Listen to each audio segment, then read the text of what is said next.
Hello, my name is Micah Watson and I'm a composer and music producer, and I'm teaching you through the whole Ableton Live Manual one chapter at a time.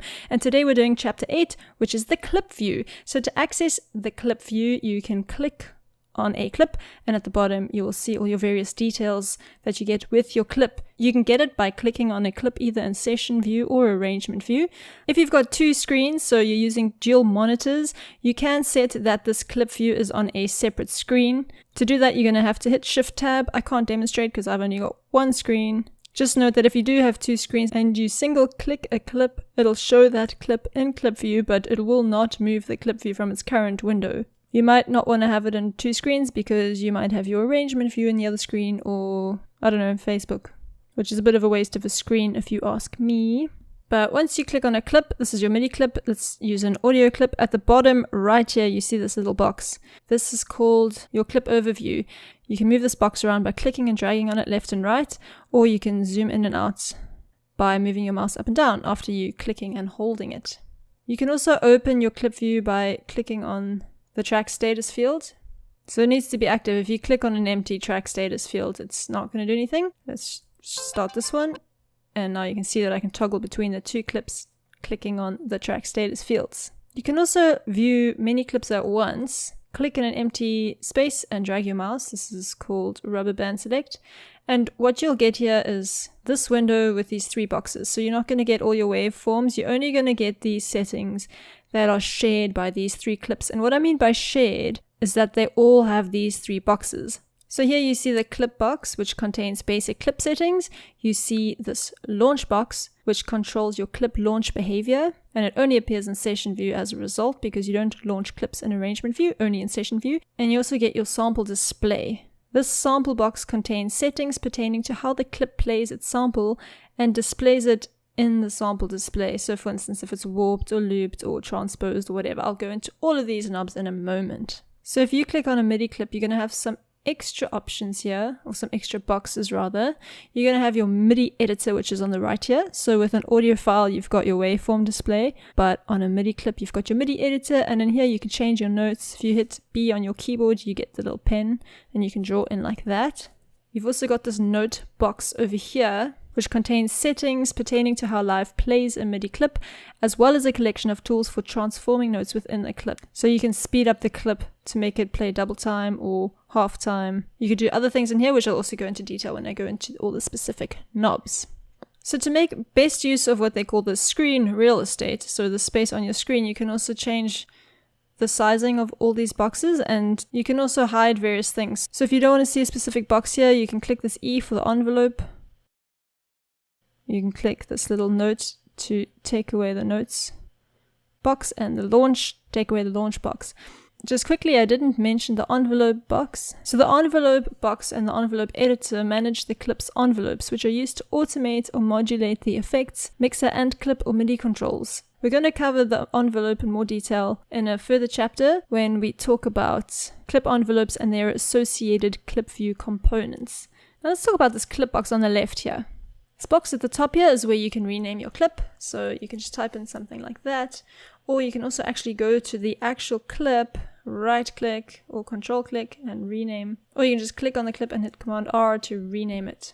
The clip activator switch is above the rename. To the left you see this round circle.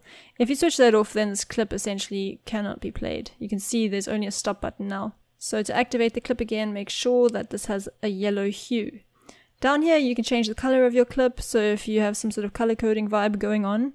By default, if you create a new clip, it's going to be the same color as your track. So if I just open here and insert MIDI clip, you see that it's this blue color, which is this track color.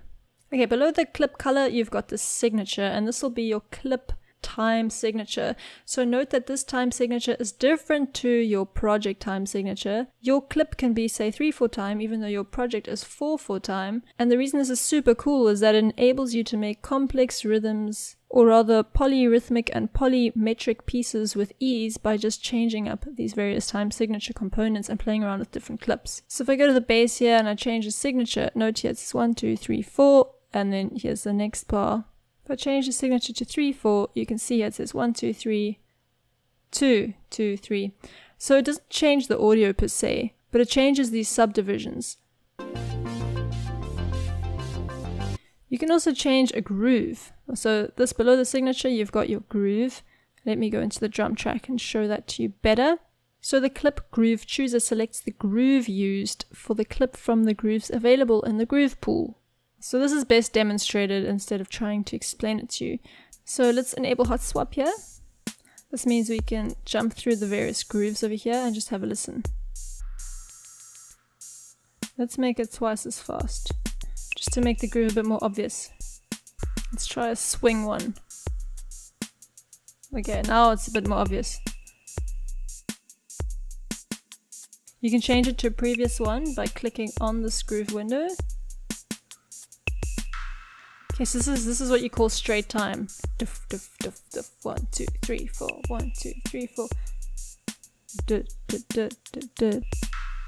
So basically, swing is more like the first and third beats are slightly longer. Well, in this case, quite a lot longer. It depends which kind of swing you've got. Just change the feeling of the drum beat, so it changes the groove. So this is really cool. And you've got a bunch of grooves in the so-called groove pool. So if you click on this box over here and you can go open groove pool, then in your browser, I was already there, but in your browser, you've got all these presets under core library, swing and groove. If you aren't using MIDI, but an audio file instead, then some of these grooves will actually create a volume clip envelope over your audio just to accent certain beats. See, with MIDI it's different in that it can use a velocity function, and velocity is a MIDI parameter down here. But over here, in this clip view, it would change the envelope. So because this has its own envelope settings inside, it would overwrite any manual envelope settings that you've had stored here. So that's just something to be aware of. Okay, so underneath this groove pool here, you've got your nudge buttons. So when a clip is playing, you can click here and move your cursor around either back or forwards, and you'll be moving it according to your quantization setting. So you can change this higher to 1 bar, and it'll skip that bar.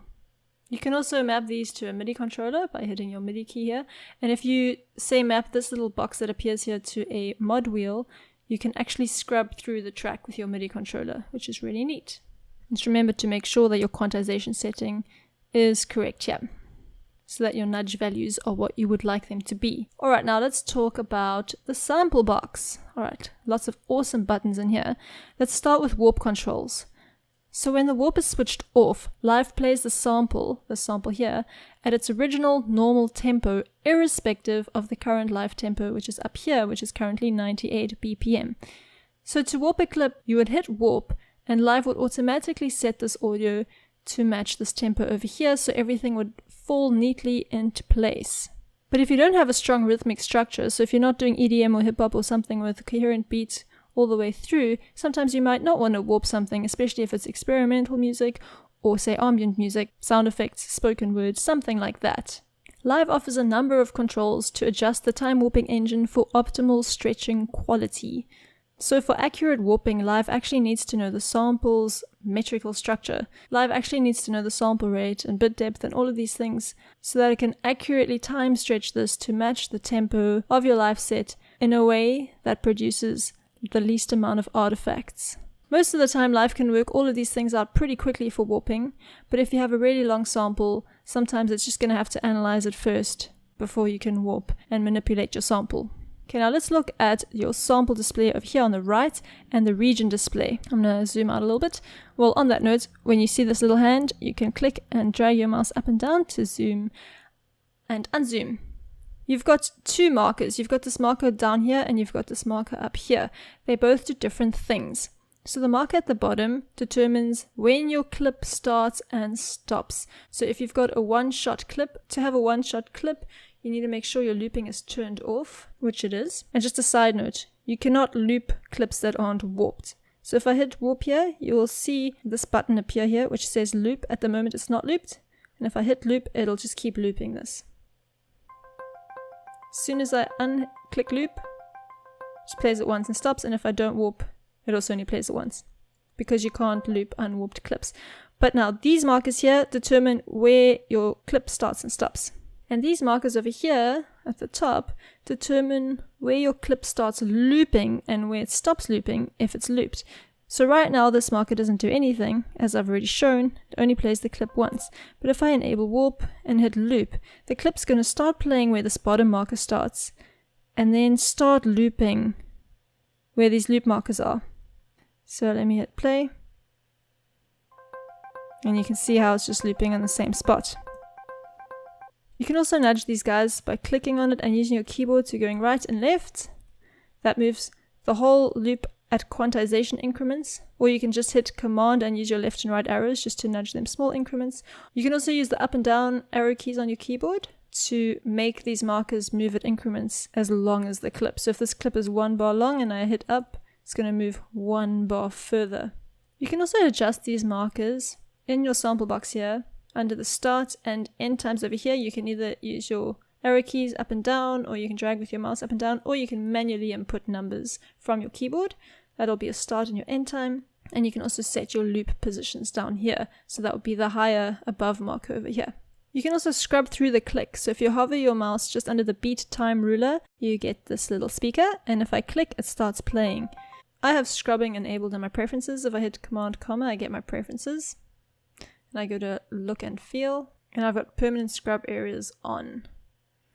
If I put permanent scrub areas off, then when I'm down here, I don't get my little speaker, I only get the zoom guy. But you can bypass this effect by hitting shift, and you get your little permanent scrub area guy. Permanent scrub areas is on.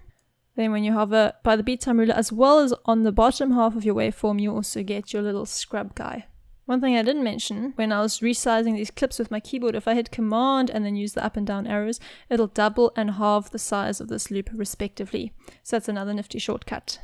And just remember, regardless of where your loop position is, your clip is only going to start playing where your actual start time marker is over here. Sometimes when things don't work out well, so for instance if the clip starts in a funny position and it wants to loop before then in your actual sample box you're going to see discolored numbers. So for instance here the one is red. You can also set these positions during playback. So if I've got a large clip area going on here and I play through the clip, I can just hit set when I want the clip to start and it'll set the marker. That enables you to choose the place while you're playing. Okay, now let's look at the clip, pitch, and gain. This transpose button here will transpose your clip up and down, and it's in semitones. So right now I've transposed my clip up 21 semitones, and this over here will change my clip gain. So it only affects this one clip, it doesn't affect the whole track. This little detune field over here is kind of like transposing your clip, but it's more like fine-tuning your clip. And it fine-tunes your clip in cents, where 100 cents is 1 semitone. So this will be more like if someone wasn't playing in tune, or you don't want something to sound quite on pitch but still have the right note. That's when you can detune something. You've also got this edit button here. So in Ableton Live, you can actually edit your samples in another software straight from Ableton Live. At the moment, my edit button is grayed out. If I click it, it'll open up some third-party software that I've specified to edit this clip in, and I can edit it and save it. But this will be destructive sample editing, meaning the edits that I make will affect not this clip, but the actual sample that this clip is referring to, which means that every other clip that refers to that sample will now refer to a new sample. So be very, very careful when you do any kind of destructive editing. But let me just demonstrate to you how it works. So if you click Command comma or go to Live Preferences, you can head on over to your File Folder Preferences. And under Sample Editor, you can choose an application. So I've put Audacity here, which is a free audio editing software that you can get. And you can change it by clicking Browse or choosing something else. Note my sample sounds different because of this transpose. So just so that I can enable this edit button and show you what's going on, I'm just going to reverse the clip, which takes the clip and flips it around. It reverses it. I really like reversing things. But now I hit Edit. And this is now my new clip. And I can edit it in here and save it, which I'm not going to do because I don't actually want to destructively edit my sample. But it'll save the sample in the correct location, and then it would change it in Ableton Live. Let's just undo everything, so we're back to normal. Okay, so let's talk about this reverse button. If I reverse it, it reverses the clips like I just explained to you. And just note that these markers also change. And the markers change so that the section that was playing will also be playing when reversed. So instead of this marker staying in a fixed position here and here, it's now here and here because that part of the sample that you're playing is now in a different position because of the reverse, but Ableton takes all of this into account when moving the markers. Okay, so next under reverse we've got your high quality interpolation. And when this is switched on, Live uses an advanced sample rate conversion algorithm that provides better sound quality at the expense of higher CPU load. So I wouldn't just use this just because it creates a higher quality sample, because your computer probably won't be able to handle all of the processing that's going on if you put this on every single clip of yours. But I do suggest that you use it when you want to warp your clips, if you want to change them by, say, an octave or more. With this mode enabled, samples can be transposed roughly 19 semitones in either direction before aliasing is likely to be audible. If you have a live set that's from Live 7 or earlier, then your actual high quality interpolation is going to have a different algorithm. So Ableton does allow you to choose whether you're going to use your old high quality interpolation algorithm or the newer, more advanced one. This will be in your options menu whenever you load a set that has HiQ enabled for any clips from an old version of Live. I can't demonstrate it unfortunately because I don't have any project files from a very old version of Live. Okay, the next switch, fades. So if you have fades enabled, then all your clips will automatically have a tiny fade in and fade out at either side of them, which will stop unwanted clicks during your track. I think this is a really useful feature and I suggest that you have it on. You can also access this if you clicked Command comma, you go into your preferences, go to record warp launch, and you can go create fades on clip edges and you can turn it on or off. I've got it on. And now we've also got clip RAM mode. So if the RAM mode switches on, then Live is loading the audio referenced by the clip into the computer's memory rather than reading it from disk in real time. So this will help you if your computer's hard disk is too slow to deliver the audio for all the tracks that you've got, or you're experiencing audio dropouts when playing clips in legato mode. So legato mode will be this over here, which we'll get to in another chapter. Don't worry about that yet. And when you do use RAM mode, you need to be careful because RAM is typically a scarce resource. Your computer is using the hard disk for swapping out RAM contents that have not been used in a while. So the more clips you are running in RAM mode, the higher the likelihood for them to be swapped out. So Live can handle disk overloads way more gracefully than swapped out audio arriving late, which might result in some unwanted mutes, whereas a RAM overload will result in both mutes and also rhythmical hiccups, jolty playback and that kind of thing. So if you're in the sample display and you go into the context menu, you can see this crop sample command. This function creates, similarly to the reverse function, a new sample by copying the one currently in use, but only the excerpt that is actually used. So let's move these markers. And now you see that I've cropped the sample to fit the markers that I just specified. This new sample can be found in your browser after you've saved it, so in your normal project file, and until then it'll be in your temporary folder. Here we go. So as you know by now, these clips are referencing sample files that live somewhere else on your hard disk. But if you want to replace and edit the sample file that this is referencing, just drop a new sample directly from the browser into the clip view. So let's take this.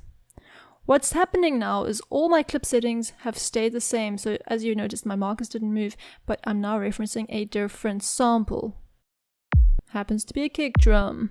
All your warp settings and stuff will stay the same if this new sample was exactly the same length as your old sample. But if the sample that you've just dragged in is a different length, then your warp settings will be lost. You can also right click on the sample or control click with a Mac to get the context menu, and you can go to your manage sample file command. This opens the file manager on the right here, which we spoke about extensively in the managing sets and files chapter. And what you see here is for the current set. So these are all the samples referenced from all the clips in my set. I can replace and edit samples destructively in here, just like I showed you earlier with Audacity. And if I do this, all instruments referencing this sample in all your live projects will be affected. You can also right click on this clip and go show in browser to see where the sample is sitting that you're referencing from this clip. Okay, now let's look back at a MIDI clip. I'll create a new clip because this is drums. It's a bit awkward showing you transposition on drums, but I've got this other clip here. So these are just some random notes that I put together. I can add +1 and my E3 just went to F3, or I can highlight everything. So I'm clicking on a note and Command A to select everything, and I go up here and I hit +2, and now everything's gone up 2 semitones. This :2 and *2 will either halve the time, so now everything's twice as fast so it takes half the time to get through the clip, or double time, which makes the clip twice as slow, so it takes twice as long to get through. I've also got this reverse, and this reverses this selection so that the last note swaps places with the first note. So you can see there. And you've also got the inverse button here, which makes the lowest note be the highest note and the highest note the lowest note. And swaps everything like that. So it's like the mirror image. Imagine there's a sea here, or a lake rather, and showing the mirror image. Okay, so legato here is different to the legato mode I mentioned in the audio files. This one, if you highlight everything and you hit legato, it basically makes all the MIDI notes go smoothly from one to another. So one will end as soon as the next one starts. And if you don't have another MIDI note, so for instance this is the last MIDI note, it'll just go straight till the end of the clip. If you don't want that to happen, just highlight all of them except for the last note and hit legato, and that way this one's not going to go all the way to the end of the clip. And this duplicate loop button over here doubles the material within the loop brace, so that's this marker at the top, as you can see. And it will also zoom so that you can see everything. So if I was zoomed in like this, and I hit duplicate loop, you can see how it zooms out so that I can see the whole clip now. So these guys over here, this program change here, is interesting, and it only really applies if you're using a MIDI controller. So Live can send MIDI bank or MIDI program change messages to external devices and plugins that support MIDI program change messages. So I'll spare you the boring theory, but basically what you can do here is change parameters so that while you're playing these MIDI notes through a certain instrument, that the instrument can actually change when you hit a certain button on your MIDI keyboard. So this is something that you'd have to set up. But before you just buy or use any old MIDI controller, you actually need to look at the documentation that came with your synthesizer to determine how many of these messages you can use. If you don't want your clip to send program or bank change messages, you can just keep it at this dash, or say for instance you have had a number there, you can just triple dash it again, or hit 0. Alright, now in this notes box, you've also got a loop region similar to what you had in your audio file, and these controls manage how the contents of a MIDI clip are played and shown in the MIDI editor. They work the same way as for the audio clips. So you've got your numbers here, you've got your set buttons, and you've got your loop button. This can either be a one-shot MIDI clip or a looped MIDI clip. In the MIDI editor, you've also got your zoom over here, and you've also got your scrub over here, and you've got this extra little box over here, which I just took away, where you can adjust some additional MIDI controls. So if you hit this little triangle over there, it opens this up again, and you can change your velocity parameter over here. But we'll get into all these lovely control changes when we talk about editing MIDI. So the final little section for this is clip defaults and your update rate. So basically you can change the rate at which Live applies your clip view settings in a running clip. So you go Command comma, or you can go to Live preferences and you go to record warp launch, and over here you see your clip update rate. So once I change anything in my clip settings, a 16th note later, all these settings will apply. But if you're making a lot of settings and you want them all to take effect at once, it might be a good idea to set this to a bar. Then you give yourself a whole bar to change things in your clip settings so that when the new bar comes, all the changes take effect at once. So that's it for clip view. You should have a fairly good understanding of all the things that are down here. The only thing I didn't really talk about is this envelope tab here, which will be in a separate chapter. So next week we'll be looking at chapter 9, which is audio clips, tempo, and warping. I hope you've learned a lot, and thanks for watching.